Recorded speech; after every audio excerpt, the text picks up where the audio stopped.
Hey everybody, Aaron Cowan, Sage Dynamics, and this is the Sig Mod X9 Suppressor. This is the 9mm native suppressor that the Borg would use if the Borg were going to use a suppressor. It is a 3D printed titanium and stainless steel wonder of modern manufacturing. Coolest thing about it right off the bat is the fact that it's 7 baffles, or I could take it even down to 1 baffle if I was feeling so inclined. Starting at 1 baffle going up to 7 baffles, I gradually increase the decibel reduction of the rounds I'm firing through it. And it comes with our standard 1.5 by 28 9mm, or your left-hand metric if you're into that, or if you're using a Sig Sauer, which they tend to lean more that way with their OEM threaded barrels that they provide with their firearms, both PCCs, submachine guns, and handguns. I've got both pistons that I need right in there, and on the piston I've got 21 points of adjustment to get my return to point of aim, point of impact when putting it on that handgun or submachine gun or pistol caliber carbine. Comes with 2 wrenches, which makes the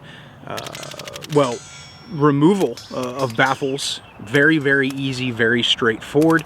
Definitely don't want to just hand tight this thing. So it comes with those 2 little wrenches. I have the exposed wrench, I guess, slots, if you will, on the body itself, which makes it very easy to begin taking off or adding baffles, depending on what you're trying to do with it. So you can get an ultra short suppressor that's going to at least reduce the pain to the ear, or you could go 7, shoot some subsonic, and have, hopefully, a really quiet suppressor. So I'm getting my 2,000 rounds review of the Mod 9X. And of course, the first thing I'm going to do with almost anything firearms related is the burn down. Now, I did the burn down on the suppressor in its full length configuration because I feel like that's just fair. There was nothing in the literature, and I didn't see it online either, although I may have missed it, where if they talked about if this thing was full auto rated or not. But because I can, the burn down is going to include some full auto. Now, the purpose of the burn down is shooting 500 rounds as quickly as possible to see if that increased rate of fire would identify issues with the product that you wouldn't notice with the same round count over a much longer period of time. Suppressors, because the bullet's got to go through them and the suppressor's supposed to make that bullet quieter, I want to see if those 500 rounds are going to affect accuracy or hearing or actually cause a failure in the suppressor. So here's your burn down.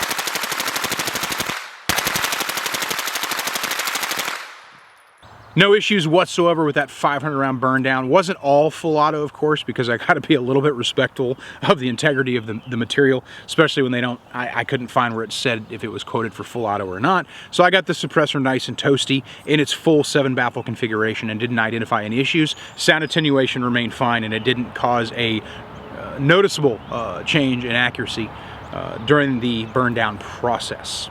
As far as modularity goes, the Mod 9X is not the only suppressor that offers the external adjustment of baffle lengths. There's other suppressors out there that do it. A lot of your pistol native suppressors, they have a K length and a full size length, so you get one or the other.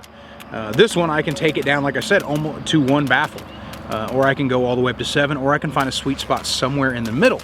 I tried out all baffle configurations, both on handguns and on PCCs, both long PCCs and short PCCs. So basically, pretty much a good variety of the 9mm firearms I had got to wear this suppressor during the 2,000 round review process. And one thing I'll say is there is a sweet spot. Even though it is kind of fun to take it down to 1 or even 2 baffles and shoot subsonic through it, during indoor testing, my indoor test is 3 feet off of a solid wall. Yeah, I'm not doing that again, unless it was an emergency type situation. If you wanted to have a very maneuverable PCC and take it down to 1 or 2 baffles, you can definitely do that, but I'd highly recommend, if you did it, you shot subsonic ammunition, because that supersonic is like getting smashed in the ear by a needle point hammer. So don't do that. But in full-length configuration indoors, it has a very pleasant tone compared to some of the other similar length suppressors out there, which is a bit surprising to me because of the diameter. I mean, just over 1.3 inches diameter. Some pistol suppressors go, you know, 1.4, 1.5, even 1.6 in the actual diameter to give better volume, better expansion of gases, which usually results in a better tone.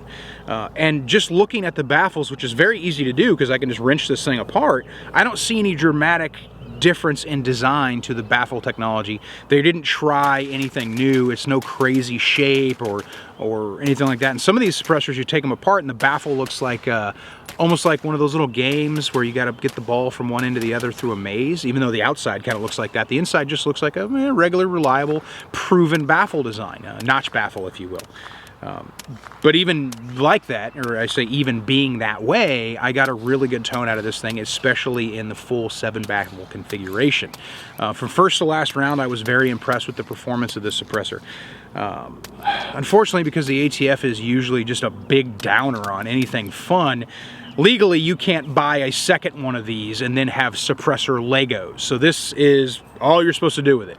Theoretically, not even theoretically, literally, I could have a second one and have a 14 baffle 9mm suppressor if I really, well, 13 because I couldn't double on the end cap because the end cap is actually the last baffle. So I could get, theoretically, or I could buy 3 of them and then functionally get as many baffles as I wanted to, but the ATF tells us we're not supposed to do that for some nonsensical reason, but most of their rules are completely nonsensical, arbitrary, and they can change their mind whenever they want, and nobody ever holds them accountable for it. But that's okay.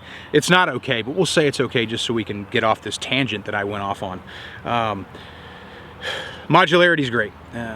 And I think this is a cool approach, and I wish more 9mm suppressors did this, because a lot of suppressors, if you're not familiar, they're either sleeved or they're welded, baffle welded. So some suppressors you'll see, they literally just take the baffles and they have threads, and then they just weld and weld and weld and weld. And some suppressors actually have a sleeve that gets welded over a full suppressor, or I'm sorry, a baffle stack. But with pistol suppressors, it's not really a big issue. You don't have as much pressure fighting at those weld points as you would with a rifle caliber suppressor. So I don't understand why more 9mm suppressors aren't like this, because it really gives you a lot of options to find that length sweet spot that you want for maneuverability and hearing protection. For a home defense gun, or for those of you looking for more of a self-defense minded thing, or even for law enforcement or military applications, if that's that person who shops for those things is watching this video, this is a really good choice for that category.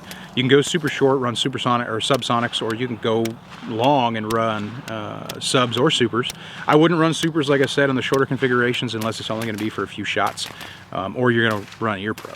It still gives you that good protection, and the 9mm gas pressure is not going to be as abusive on that baffle in that shorter configuration. You're worried about the shorter can being damaged quicker, erosion and things like that. Those are still going to occur, something to be aware of. So unless you need the modularity of the shortness, I wouldn't necessarily keep it in a short configuration for a long string of fire. I just go ahead and run the full length. Really good tone, especially on a roller lock, putting on my MP5s. Even in a shorter configuration, running subsonic ammunition, this thing is super quiet relative to other cans of similar lengths. I can't really say anything bad about it. I was concerned about it loosening up during long strings of fire, especially during the burn down. That was something I was paying attention to. I kept checking the witness marks on the suppressor body to make sure nothing was coming loose, even though I got everything nice and torqued and tight before I started. And that concern was pretty much unfounded. The only time it came loose is when I wanted it to. So I'd put the 2 wrenches on it to take it down, change the baffle length, the baffle stack, and then put it on whatever firearm I happen to be shooting on and go right back to work. And it ran great. In a market flooded with 9mm suppressors, try to buy the one that's reliable and offers more options. So if we're reliability out the gate, again, I'm only 2,000 rounds into it, but I'm really happy with its performance. So the reliability's there, at least initial 2,000 round reliability. So I guess my question would be, why buy another 9mm suppressor unless it does what this one does? I can't really think of a reason. Now, if you want a 9mm suppressor that's going to allow you to shoot 300 blackout, especially supersonic 300 blackout, which is a very rare category, then maybe this suppressor wouldn't be for you.